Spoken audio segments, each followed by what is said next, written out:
अपशिष्ट जल की कहानी भाग 1। नमस्ते बच्चों, आपने जल ही जीवन है वीडियो में देखा है कि जल हमारे लिए कितना आवश्यक है। जल है तो जीवन है। जल न केवल मनुष्यों के लिए बल्कि पशु, पक्षियों, पेड़ पौधों के लिए भी बहुत ही आवश्यक है।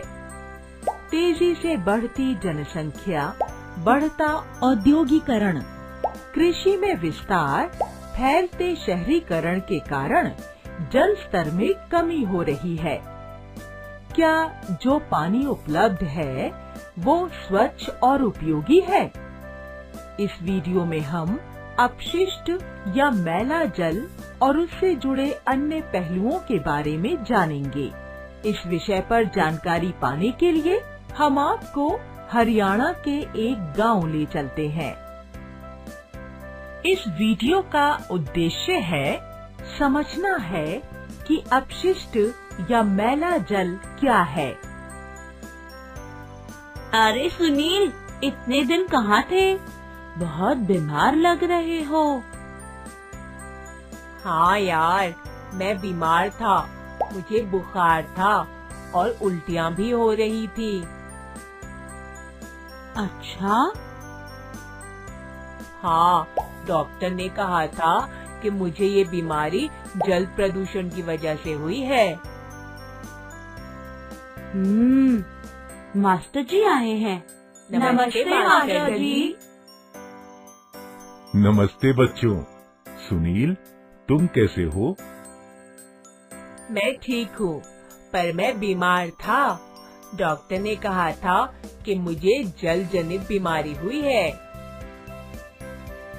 बच्चों, क्या आप बता सकते हैं कि जल की वजह से हम बीमार कैसे होते हैं? मास्टर जी, जब जल प्रदूषित होता है तब हमें जल जनित बीमारी होती है। सही कहा। अपशिष्ट जल जब पेय जल के साथ मिल जाता है, लोग बीमार पड़ जाते हैं। हम पहले यह सीखेंगे कि मैला जल क्या होता है। क्या कोई मुझे बता सकता है कि पानी कैसे मैला होता है? मास्टर जी, जब हम नहाते हैं, पानी साबुन के झाग, मैल आदि के कारण गंदा हो जाता है। सही कहा।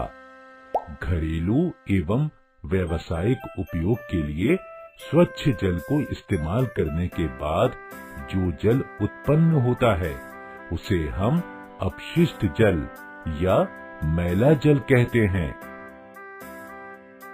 बर्तन धुलने से, नहाने से, हाथों की धुलाई, कपड़ों की धुलाई इत्यादि से जो पानी निकलता है, यह भी तो मैला पानी होता है। इस पानी में वनस्पति पदार्थ, खाने में इस्तेमाल हुआ तेल, बालों का तेल, डिटर्जेंट, फर्श की धूल, मानव शरीर की धुलाई के बाद चिकनाई युक्त साबुन वाला पानी शामिल है। इस पानी को ग्रे वाटर कहा जाता है। मास्टर जी, शौच में इस्तेमाल किया पानी भी तो है।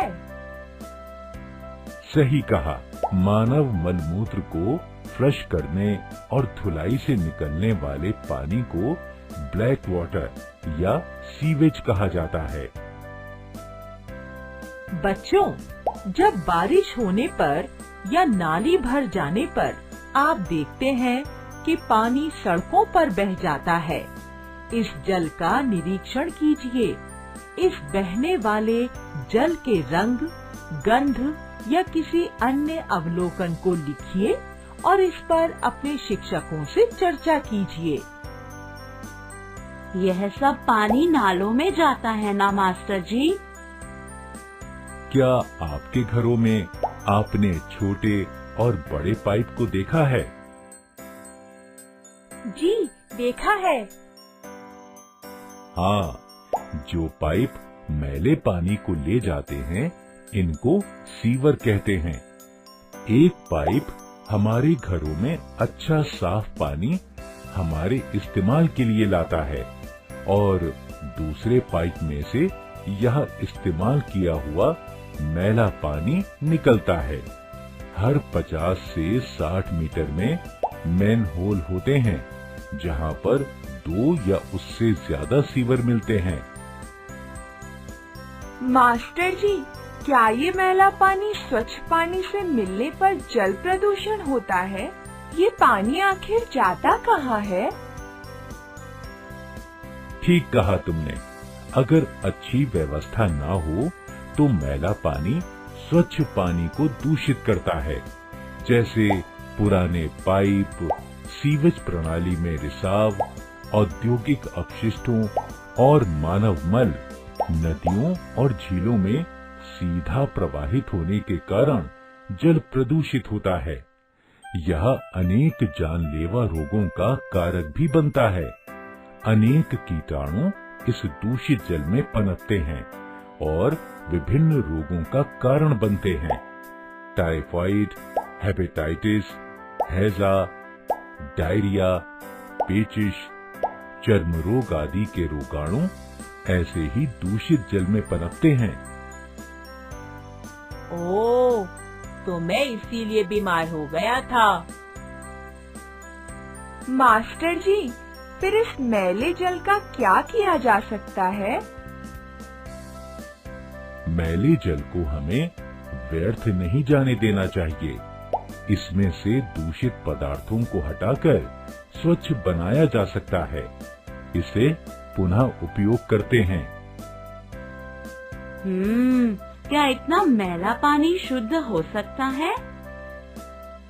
हाँ बच्चों, मैले पानी को जल उपचार संयंत्र की सहायता से स्वच्छ किया जाता है। पर ऐसा क्यों मास्टर जी? इस पानी को पुनः उपयोग करने से क्या हम बीमार नहीं होंगे?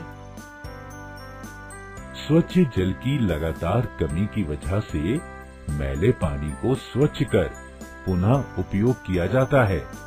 अगर हम भारी मात्रा में उत्पन्न होने वाले सीवेज का उपचार नहीं करेंगे तो यह मैला पानी बिना रुकावट झीलों, नदियों और भूजल को प्रदूषित करेगा। इसीलिए पानी का उपचार किया जाना चाहिए। ये उपचार कैसे होता है मास्टर जी?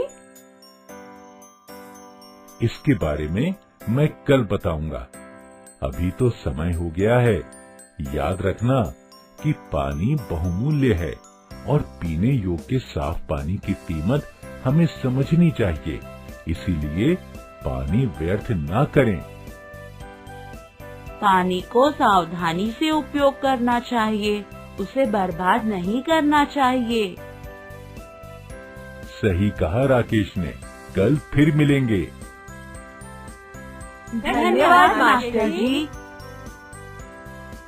बच्चों, इस वीडियो में आपने मैले जल और उसके अलग पहलुओं के बारे में जाना है। जल प्रदूषण की वजह से कई बीमारियां फैलती हैं। इसीलिए मैले जल को स्वच्छ जल में नहीं मिलाना चाहिए। अगले वीडियो में आप मैले पानी को स्वच्छ करने की प्रक्रिया के बारे में जानेंगे। फिर मिलेंगे। अपशिष्ट जल की कहानी भाग 2।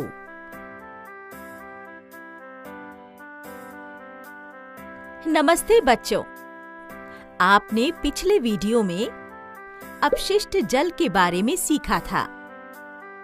ये दूषित जल किसी भी जल स्रोत में मिलने से उसे प्रदूषित कर देता है। इसके कारण जल स्रोत का जल पीने अथवा अन्य मानवीय उपयोग के योग्य नहीं रह जाता है। इस जल का उपचार करना बहुत ही महत्वपूर्ण है। आइए हम फिर से राकेश की कक्षा में जाएंगे और अपशिष्ट जल के उपचार के बारे में जानेंगे।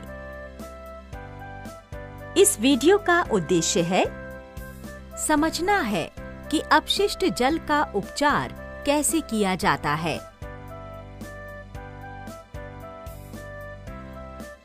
आज तो मास्टर जी ने कहा था कि वे मैले जल के उपचार के बारे में बताएंगे। पता है, जब मैं और सुनील कल घर जा रहे थे तब हमने एक खुली नाली देखी। उसमें से गंदा पानी बाहर आ रहा था और बहुत बदबू आ रही थी। और फिर हमने स्वास्थ्य केंद्र की आंगनवाड़ी दीदी को मिलकर उन्हें नाली के बारे में बताया। उन्होंने हमें यह सूचना देने के लिए शाबाशी दी। बच्चों, क्या बातें हो रही हैं? नमस्ते मास्टर जी। नमस्ते। सभी बैठ जाओ। कल हम अपशिष्ट जल के बारे में बात कर रहे थे। आज हम उस जल के उपचार के बारे में सीखेंगे। आप में से कोई मुझे बता सकता है कि अपशिष्ट जल में कौन से पदार्थ मिल सकते हैं? कपड़ों के टुकड़े, डिब्बे, प्लास्टिक के पैकेट, नैपकिन, मिट्टी, डंडियां, कागज इत्यादि मास्टर जी।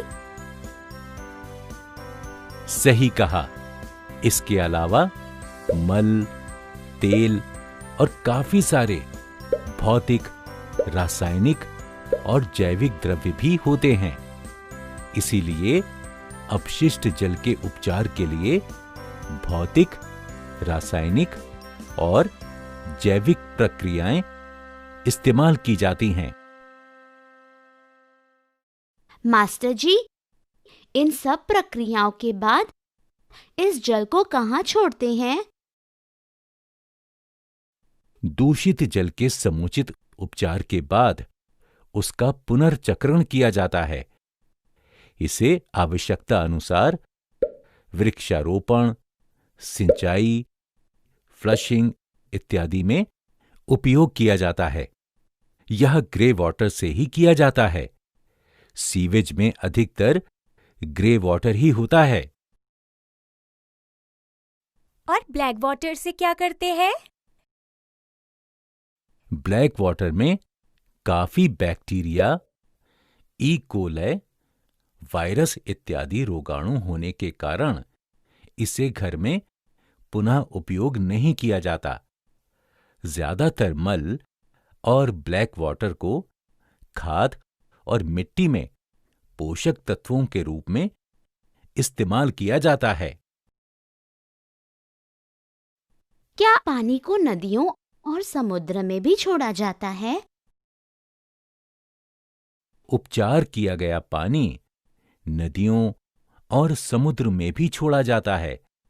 इस तरह से उपचारित जल में काफी कम मात्रा में कार्बनिक पदार्थ और निलंबित तत्व रहते हैं। प्राकृतिक प्रक्रम से ये साफ हो जाते हैं और काफी बार पानी में क्लोरीन तथा ओजोन मिलाया जाता है। इनसे पानी रोगाणु मुक्त हो जाता है। बच्चों, पानी प्राकृतिक रूप से नदियों में भी स्वच्छ हो जाता है। ये कैसे संभव है? मास्टर जी, इसका मतलब ये है कि उपचार के बिना जल को हमें नदियों, समुद्रों में नहीं छोड़ना चाहिए। सही कहा। यह कानूनन अपराध है। मैले पानी में पहले से ही बैक्टीरिया, वायरस और अन्य रोगाणु होते हैं जो पानी में घुलित ऑक्सीजन से पनपते हैं। इससे पानी में ऑक्सीजन का स्तर कम होता है और पानी के जलीय जीव जंतु मर जाते हैं। यह पानी को दूषित करता है और काफी हानिकारक है। मास्टर जी, क्या आप हमें इस पूरी प्रक्रिया को समझा सकते हैं? हाँ बच्चों, इस पूरी प्रक्रिया में 4-5 चरण होते हैं। पहले चरण में सीवेज के पानी को ट्रीटमेंट प्लांट या जल उपचार संयंत्र के स्क्रीन या छन्ने से प्रवाहित किया जाता है, जिससे कुछ बड़े आकार के निलंबित पदार्थ जैसे बड़े आकार के रेशे, पत्थर, पैकेट, नैपकिन या सैनिटरी टॉवेल इत्यादि को अलग किया जाता है। इस तरह छनन की प्रक्रिया से लगभग 60% निलंबित कण अलग हो जाते हैं। हाँ, और इसीलिए हमें इन सभी चीजों को पानी में नहीं डालना चाहिए। सही कहा। इस छनन के कारण उपचार संयंत्र की अगले चरणों की मशीनें भी खराब नहीं होती। इसके बाद इस पानी को grit and sand removal plant में भेजा जाता है। यहां पर रेत, अंडे के छिलके, हड्डियों के टुकड़े इत्यादि को अलग किया जाता है। इतनी बड़ी प्रक्रिया है। छनन के उपरांत दूषित जल को एक बड़े टैंक में अवसादन के लिए रखा जाता है, जिसमें लगभग 5 मीटर गहरे बड़े टैंक में दूषित जल को स्थिर रखा जाता है। दूषित जल में उपस्थित भारी कण नीचे बैठ जाते हैं तथा ऊपर का अपेक्षाकृत साफ जल आगे उपचार के लिए ले जाया जाता है। इस टैंक में दूषित जल को कम से कम 2 से 6 घंटे तक रखा जाता है। फ्लोटेशन की प्रक्रिया से इस तेल, फैट, ग्रीस को निकाला जाता है। यहां तक प्राथमिक उपचार खत्म हो जाता है। पानी तो ज्यादातर साफ हो गया है। हाँ बच्चों, अभी द्वितीय उपचार के लिए पानी एक एरेशन टैंक में जाता है।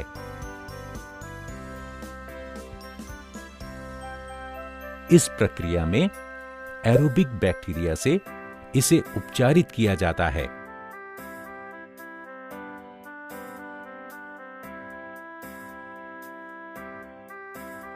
एरोबिक बैक्टीरिया पानी में कार्बनिक पदार्थों का अपघटन कर देते हैं। बैक्टीरिया इस अपघटित पदार्थ को भोज्य के रूप में ग्रहण कर समाप्त कर देते हैं। तो क्या इसका मतलब बैक्टीरिया हमारे लिए उपयोगी है? हाँ, इस प्रक्रिया से काफी हद तक पानी साफ हो जाता है। यहां से पानी सेकेंडरी क्लैरिफायर में जाता है।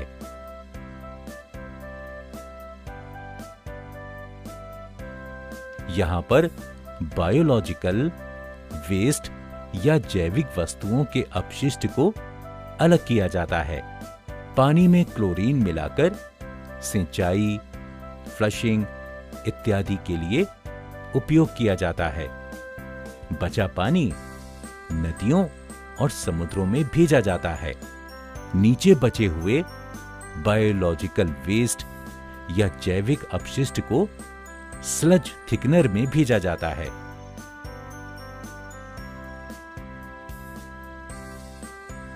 यहां एनारोबिक जीवाणु ऑक्सीजन की गैर मौजूदगी में थिक स्लज या ठोस जैविक कचरे को गैस में बदल देते हैं।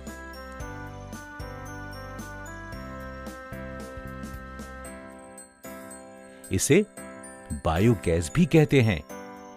बहुत सूखा हुआ स्लज खाद के रूप में इस्तेमाल किया जाता है। मास्टर जी, यह इतनी लंबी प्रक्रिया है। हमें ध्यान रखना चाहिए कि कचरे को नाले में या किसी जल स्रोत में नहीं डालें। अच्छी तरह से समझाने के लिए धन्यवाद। धन्यवाद मास्टर जी। बच्चों, इस वीडियो में आपने जल उपचार के बारे में सीखा। अगले वीडियो में आप स्वच्छता के बारे में जानेंगे। फिर मिलेंगे। अपशिष्ट जल की कहानी भाग 3। नमस्ते बच्चों, आपने पिछले वीडियो में अपशिष्ट जल के उपचार के बारे में सीखा था। अपशिष्ट जल का उपचार करने के लिए 4 से 5 चरणों से गुजरना पड़ता है। इस उपचार में भौतिक, रासायनिक और जैविक प्रक्रियाएं शामिल होती हैं। हम सभी की जिम्मेदारी है कि हम अच्छी गृह व्यवस्था बनाए रखें ताकि पानी में अपशिष्ट पदार्थों और प्रदूषकों को कम कर सकें या पूरी तरह से हटा सकें। आज राकेश के घर और उसके अड़ोस पड़ोस में आंगनवाड़ी दीदी स्वच्छता निरीक्षण करने आ रही हैं। चलो चलते हैं। इस कहानी के उद्देश्य हैं: क. समझना है कि घर में स्वच्छता को कैसे बनाए रखना है। ख. समझना है कि सार्वजनिक स्थलों में स्वच्छता क्या है। दीदी, क्या मैं अंदर आ सकती हूँ? कमला, अंदर आओ। कैसे आना हुआ? दीदी, मैं घर घर का निरीक्षण कर रही हूँ। आजकल काफी बारिश हो रही है और जल जनित बीमारियाँ फैल रही हैं। हाँ, राकेश भी कह रहा था कि सुनील एक हफ्ता बीमार था और उसे हैजा हुआ था। हाँ दीदी, इसीलिए मैं इस मोहल्ले के घर घर जाकर देख रही हूँ कि साफ सफाई हो रही है या नहीं। नमस्ते दीदी। नमस्ते। चलिए घर का निरीक्षण करते हैं। कई बार हम नाली में और हाथ धोने के सिंक में कई चीजों को फेंकते हैं जिनसे पानी दूषित हो जाता है। हाँ दीदी, मास्टर जी ने कहा था कि हमें खाना पकाने के तेल और चिकनी चीजों को नाली में फेंकना नहीं चाहिए। हाँ, सही कहा। हमें तेल और चिकने पदार्थों को एक बोतल या बर्तन में इकट्ठा करके ठोस वस्तुओं के अवशेष के साथ फेंकना चाहिए। उसे कूड़ेदान में फेंकना चाहिए। यदि हम ऐसा नहीं करते तो तेल युक्त पदार्थों को जल से अलग करने में मुश्किल होती है। कमला, हम चाय पत्ती, सैनिटरी टॉवल, ठोस खाद्य पदार्थ इत्यादि को भी कूड़ेदान में ही फेंकते हैं। हमें पता है कि अगर रुई या सैनिटरी टॉवल को शौचालय में फेंक दिया जाएगा तो नाली के पानी के बहने में बाधा आएगी। आपने ठीक कहा। यदि नाली के पानी का बहाव रुक जाता है तो सीवर के पानी में ऑक्सीजन की मात्रा कम होने लगती है। अपघटन की प्राकृतिक प्रक्रिया के लिए ऑक्सीजन महत्वपूर्ण है। इस घर में सब ठीक है। मैं अभी लता के घर जाऊंगी। नमस्ते दीदी, अंदर आओ। मैं तुम्हारे घर का निरीक्षण करने आई हूँ। अरे, ये क्या? यहाँ नाले के पास कीटनाशक रखा है। अगर ये पानी में गिर जाएगा तो ये कीटनाशक उन कीटाणुओं को मारेगा जो पानी को शुद्ध करने में मदद करेंगे। इसको यहाँ से हटाओ। जी दीदी। पेंट, मोटर का तेल, कीटनाशक, औषधियों आदि को पानी में नहीं डालना चाहिए। चलो, मैं मोहल्ले के सभी परिवारों से मिलूंगी और समझाऊंगी। चलिए दीदी। जैसे कि आप सभी जानते हैं, आजकल बारिश का मौसम है और कई लोग बीमार पड़ रहे हैं। जल जनित बीमारियां फैल रही हैं। आप सभी को कुछ बातों को ध्यान में रखना होगा। दीदी, मुझे पता है कि हमें खुले में और पानी के स्रोतों के पास शौच नहीं करना चाहिए। ऐसा करने से सतह का जल और भूजल भी दूषित हो सकता है और हमारे पेयजल के स्रोतों में मिल जाने से हम जल जनित बीमारियों के शिकार हो सकते हैं। सही कहा सुनील ने। ऐसी कई सावधानियां हैं जिनका पालन करके हम जल प्रदूषण को रोक सकते हैं। और पानी को काफी हद तक मैला होने से बचा सकते हैं। इसीलिए आप लोगों को नदी के किनारों, रेल की पटरियों, खेतों इत्यादि में शौच नहीं करना चाहिए। इससे सिर्फ बीमारी फैलती है। सरकार ने काफी सारे सार्वजनिक शौचालय बनवाए हैं, हमें उनको इस्तेमाल करना चाहिए। बच्चों, क्या आप सोचकर बता सकते हैं कि हवाई जहाज और बड़े समुद्री जहाज में वाहित मल का निपटारा कैसे होता है? रामू काका ने ठीक कहा। अभी कम पानी इस्तेमाल वाले कई वाहित मल निपटान तंत्र हैं जो पानी को प्रदूषित नहीं करते हैं। ये हमारे गांव में भी हैं। दीदी, हमें कूड़ा भी सही जगह फेंकना है ना? लता ठीक कह रही है।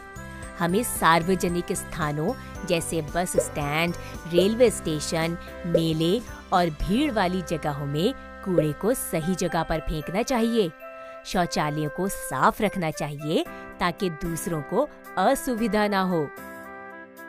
प्लास्टिक की बोतलों, पैकेट इत्यादि को सही जगह पर कूड़ेदान में फेंकना चाहिए, ना कि जल स्रोतों में। हाँ, जल को दूषित करना कानूनन अपराध है। हम सभी का ये कर्तव्य है कि वातावरण और पानी को साफ रखें। और मुझे उम्मीद है कि आप सभी सफाई का ध्यान रखेंगे। धन्यवाद। हाँ, धन्यवाद दीदी। बच्चों, इस वीडियो में आपने देखा कि घर में और सार्वजनिक स्थलों में स्वच्छता कैसे बनाए रखनी चाहिए। ये सभी की जिम्मेदारी है और सभी को स्वच्छता के नियमों का पालन करना चाहिए। हम सभी को एक कदम स्वच्छता की ओर बढ़ाना चाहिए। धन्यवाद।